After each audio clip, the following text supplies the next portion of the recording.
Welcome to Lookouts and Waterfalls in the Blue Mountains. This is part 2 of episode 4. Let our videos be your guide. In this episode, we continue our trip walking from Burgess Falls to Oaklands and Horseshoe Falls. For our second location today, we'll visit Oaklands Falls. Okay, let's keep going.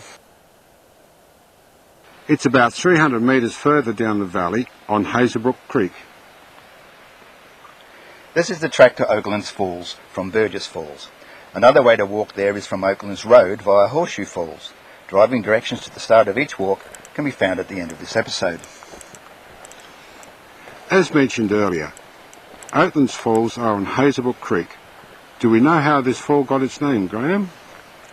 It is said it was named after Oaklands Farm and subdivision. But as far as I can tell, Oaklands estate was the one sold and subdivided after the death of its owner, Mr. H.S.S. Bond, in 1913. The unknown buyer promptly sold the subdivision in 1914. There was an Oaklands farm. It was a dairy farm owned by Carl Liebrand, who locally was called the German. But he sold his 30-acre farm in 1912, and there's no evidence that it was subdivided. Then there's Oaklands Road and Oaklands Pump House and Dam that is associated with R.T. Hall's sanatorium, built in 1938 by the trustee of the R.T. Hall estate. Was Oaklands the former name given to the Hazelbrook area, or was it merely the name Carl Liebrand gave to his farm? That's an interesting question, Graham.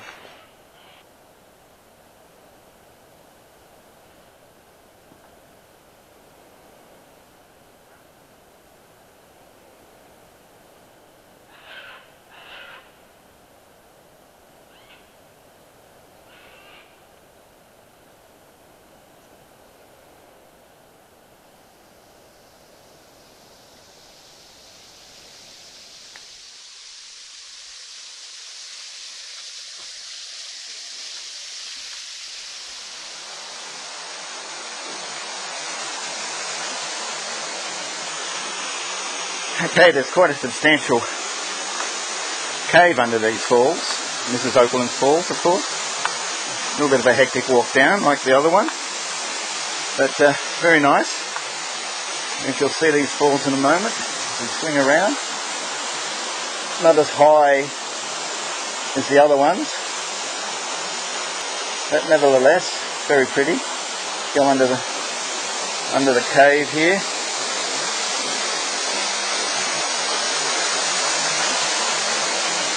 Bit dark.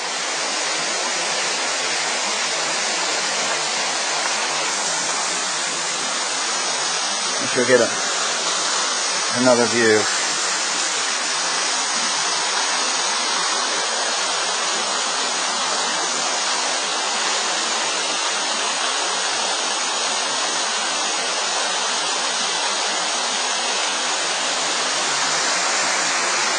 So we're under the cave, under the water here. In the cave, nice amount of water flowing. You probably can't hear me because it's very noisy.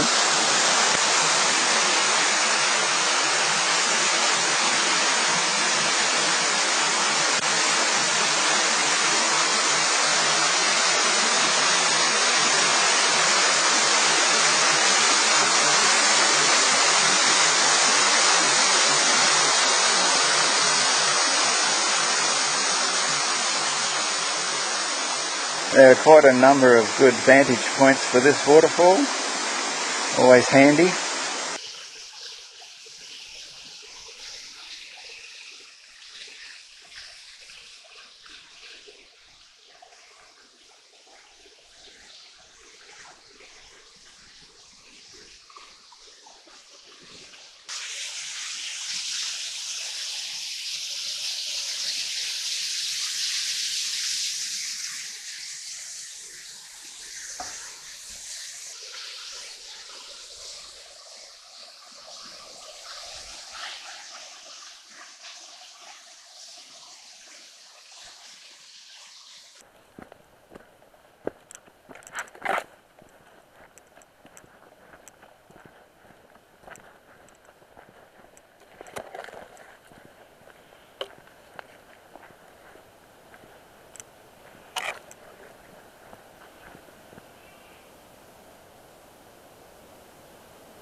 Our last stop today is Horseshoe Falls, and that's still further along the track.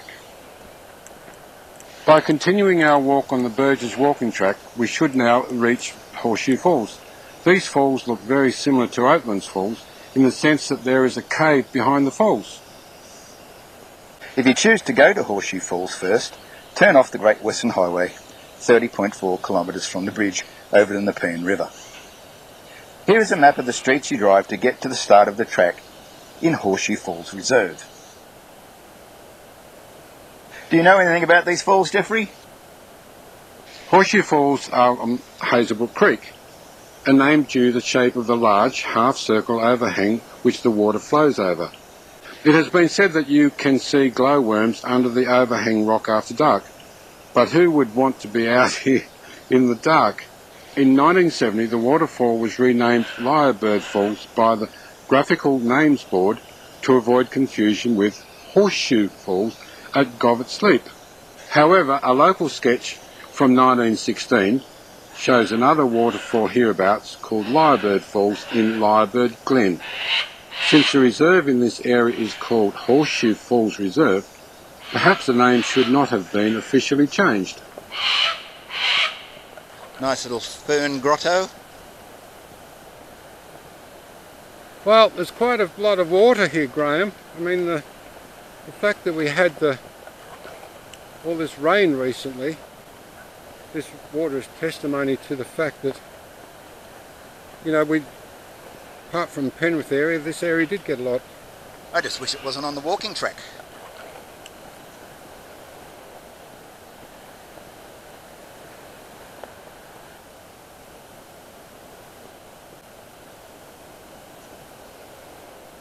Underneath the log. Fabulous timber. As logs are, yeah. I bet you made a racket when it came down. Yeah. Okay, we're almost there. I can hear the water.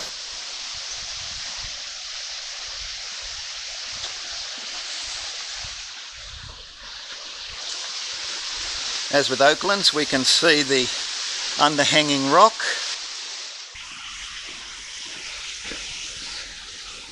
We'll start with the left-hand side.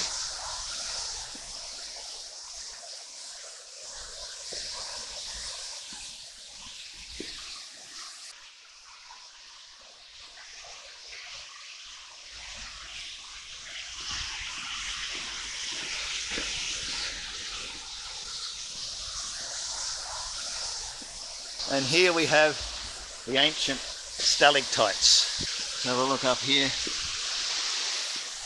As you can see, they haven't been active for a long time. There they are. A little bit of light on them. Looks like people have broken them off.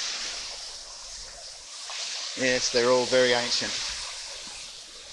Very old. And now for the waterfall.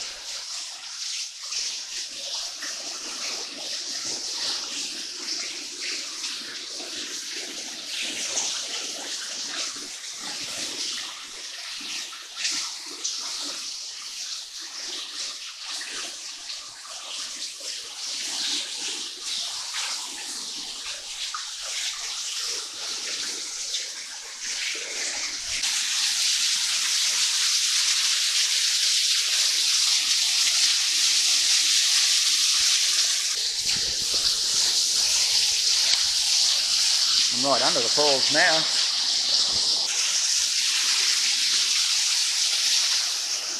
Oh, that looks really nice from here.